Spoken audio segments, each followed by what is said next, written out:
बात अब राजकोट के अग्निकांड की करेंगे। 25 मई को गुजरात के राजकोट में गेमिंग जोन में हुए हादसे में 28 लोगों की दर्दनाक तरीके से मौत हो गई। हादसे के बाद से गुजरात सरकार एक्शन में है। राजकोट अग्निकांड में तीसरी गिरफ्तारी भी हुई है। क्राइम ब्रांच ने गेमिंग जोन में वेल्डिंग करने वाले आरोपी को गिरफ्तार किया। वहीं राजकोट नगर निगम के फायर एंड इमरजेंसी सर्विसेज के स्टेशन ऑफिसर रोहित वेगोरा को भी सस्पेंड कर दिया गया। अब तक इस मामले में 7 अधिकारियों को सस्पेंड किया जा चुका है।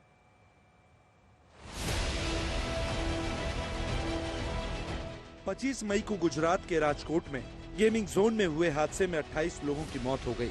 हादसे के बाद से गुजरात सरकार एक्शन में है। अब राजकोट अग्निकांड में तीसरी गिरफ्तारी भी हो गई है। क्राइम ब्रांच ने गेमिंग जोन में वेल्डिंग कराने वाले आरोपी को भी गिरफ्तार कर लिया है। वहीं राजकोट नगर निगम के फायर एंड इमरजेंसी सर्विसेज के स्टेशन ऑफिसर रोहित विगोरा को भी सस्पेंड कर दिया गया है। अब तक इस मामले में 7 अधिकारियों को सस्पेंड किया जा चुका है, जिसमें नगर निगम, लोक निर्माण विभाग के 2 इंजीनियर और 2 पुलिसकर्मी शामिल हैं। साथ ही राजकोट बार एसोसिएशन ने फैसला किया है कि गिरफ्तार हुए आरोपियों का केस कोई वकील नहीं लड़ेगा। आग कैसे लगी, इस पर आज तक की खबर पर एक बार फिर मोहर लगी। हमने आपको पहले ही बताया था कि राजकोट के गेमिंग जोन में रेनोवेशन के दौरान हो रही वेल्डिंग की वजह से आग लगी। अब नए सीसीटीवी फुटेज से इस बात का खुलासा हुआ है। पुलिस की जांच के बीच ये जानकारी भी सामने आई है कि राजकोट गेमिंग जोन ने यहां आने वाले कस्टमर के लिए कंपनी ने कुछ नियम और शर्तें भी बना रखी थी। हर ग्राहक से सहमति पत्र पर दस्तखत कराया जाता था। समझौते की सबसे पहली लाइन यही है कि आप किसी भी स्थिति में कंपनी के खिलाफ मुकदमा कराने के अधिकार का त्याग करते हैं। मतलब आपको जान माल का नुकसान हो जाए तो कंपनी पर आप केस नहीं कर सकते हैं। एक्टिविटी के दौरान कोई हादसा हो जाए तो कंपनी इसके लिए जिम्मेदार नहीं होगी। ऐसे सहमति पत्र से साफ है कि कंपनी ने पहले ही कोई हादसा होने पर अपने बचाव की पूरी तैयारी कर रखी थी। हादसे पर गुजरात हाईकोर्ट ने भी संज्ञान लेकर इसे मानव निर्मित आपदा कहा था। राजकोट के गेमिंग जोन में जब आग लगी तो किसी को भी भागने तक का मौका नहीं मिला।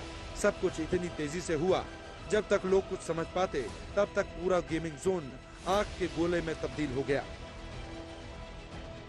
गेमिंग जोन में रेनोवेशन का काम चल रहा था। लकड़ी के टुकड़े इधर उधर फैले हुए थे। वेल्डिंग की मशीन से चिंगारी निकल रही थी। फर्श पर गिरी आग और फैल गई। देखिए सर, अब स्टाफ के तो 35 या 40 लोग हो गए और ज़्यादातर स्टाफ लोगों को तो पता ही होगा कहाँ से निकलना होता है। यहाँ से लास्ट में 2 एग्जिट है, एक यहाँ से और एक पीछे से, और एंट्री एग्जिट यहीं से ज़्यादातर लोग करते हैं। और स्टाफ के लोग तो ज़्यादातर सब बाहर ही आ गए थे और 70-80 से ज़्यादा तो लोग हो गए। आग इतनी तेजी से फैली कि किसी को भागने का मौका नहीं मिला। जो जहां था वहीं फंस गया। लेकिन सवाल ये कि आखिर गेमिंग जोन में ऐसा क्या था कि कुछ सेकंड में पूरा कंपाउंड राख हो गया। गेमिंग जोन की फर्श रबड़ और रेक्सीन की बनी थी। छत थर्माकोल से बनी थी। कुछ जगह पर फाइबर का इस्तेमाल हुआ था। डीजल से भरे ड्रम भी रखे थे। गेमिंग एक्टिविटी के लिए टायर रखे गए थे।